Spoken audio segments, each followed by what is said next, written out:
Let me ask you something.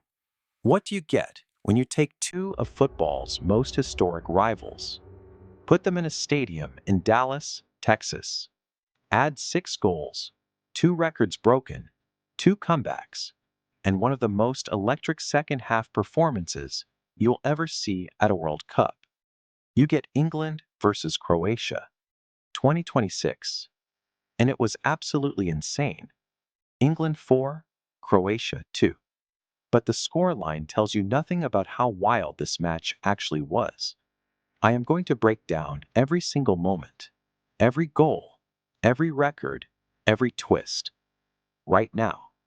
Before we get into the match, you need to understand who these two teams are, because their history makes this result even more dramatic.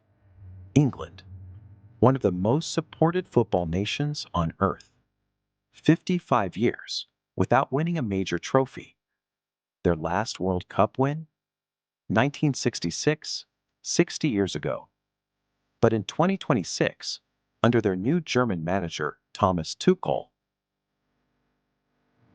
England arrived as genuine favorites, a squad packed with Premier League superstars, Harry Kane, Jude Bellingham, Bukayo Saka, Marcus Rashford, Phil Foden, the most expensive squad ever assembled by England, and the most talented.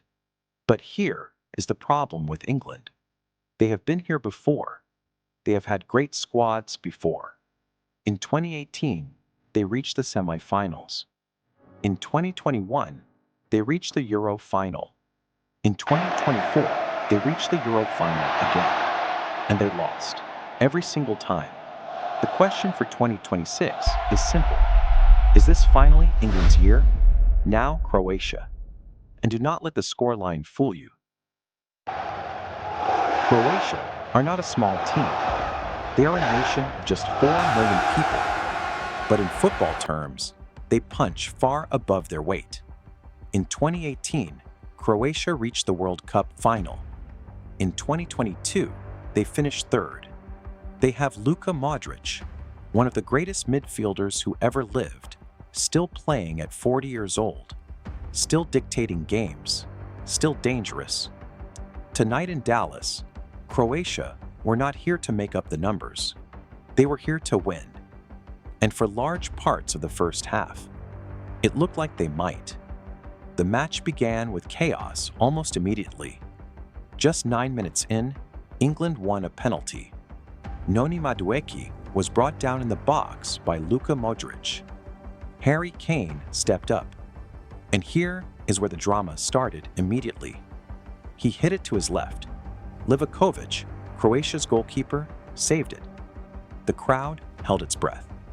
But the referee called for a retake. Croatia's goalkeeper had moved off his line too early, and Croatia's defender Gvardiol had encroached into the penalty area. Kane stepped up again. Same corner. This time, net. England 1, Croatia 0. 12 minutes played, but Croatia did not panic, not even slightly.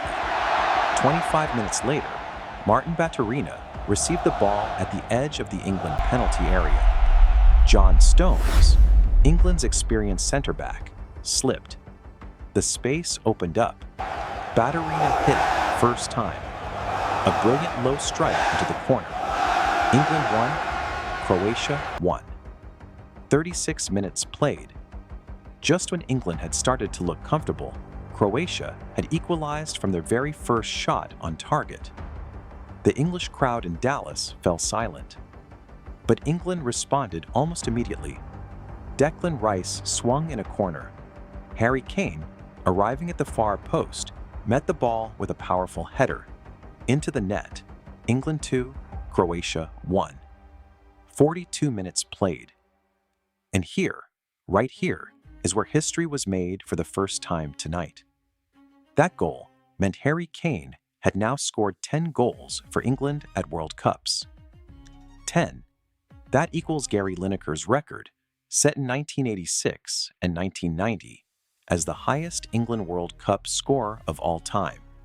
The man who missed a penalty against France that knocked England out of the 2022 World Cup.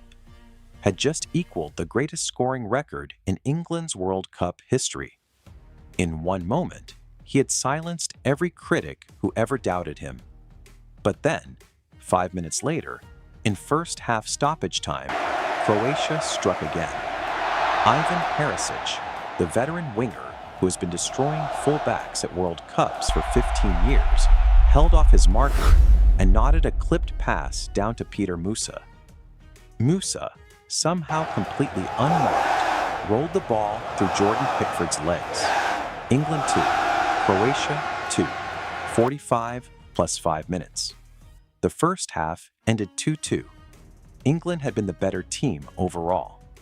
But Croatia had punished every single mistake, every slip, every moment of uncertainty. At halftime, Thomas Tuchel delivered a team talk that his assistant later described as the most direct he had ever heard. He told his players, no more playing it safe, no more low block, full gas, be yourselves. And in the second half, England were completely transformed. The second half began, and within 2 minutes, England were ahead again. Jude Bellingham received the ball just inside the Croatia half. He drove forward, past one defender, past another, into the penalty area, and with his left foot, he fired a low shot into the far corner. England 3, Croatia 2. 47 minutes played. The reaction in Dallas was seismic. 60,000 people, predominantly England fans, erupted. Bellingham, arms wide, ran to the corner flag. This was the Bellingham everyone had been waiting to see.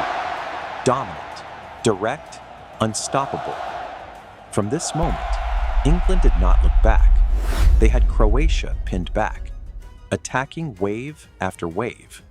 22 shots in total by the end of the match.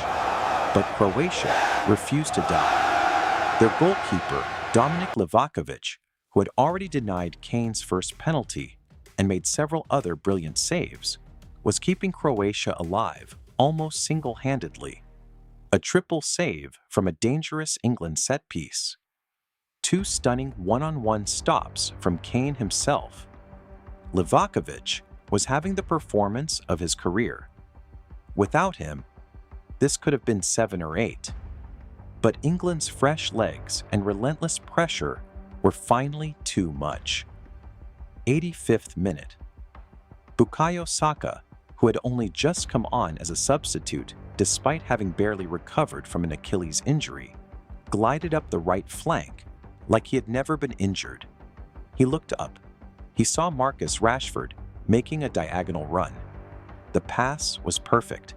Rashford controlled it, took one touch, and rolled the ball into the far corner. England 4, Croatia 2, 85th minute. The game was over. England had done it. 4 goals, 6 scored combined.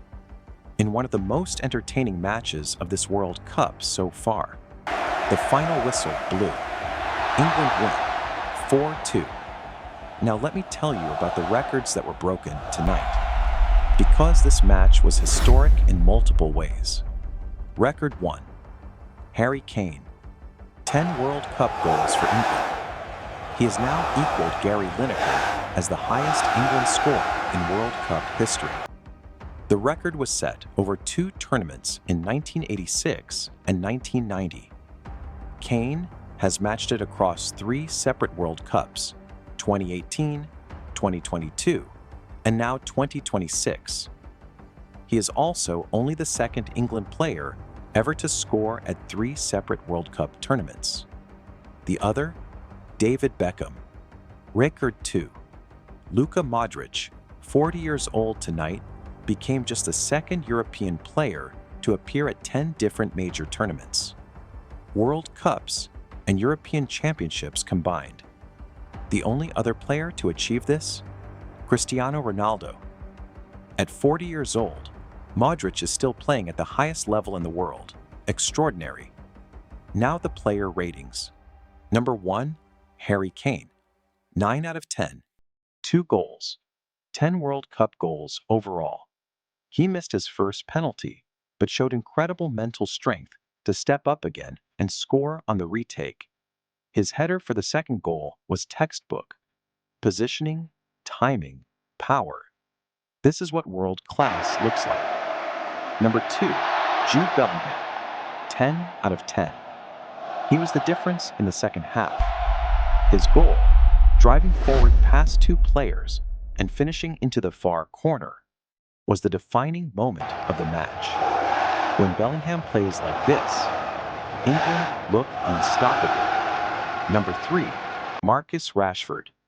8 out of 10. Came off the bench and scored the 4th. His movement for the goal was intelligent. His finish was composed.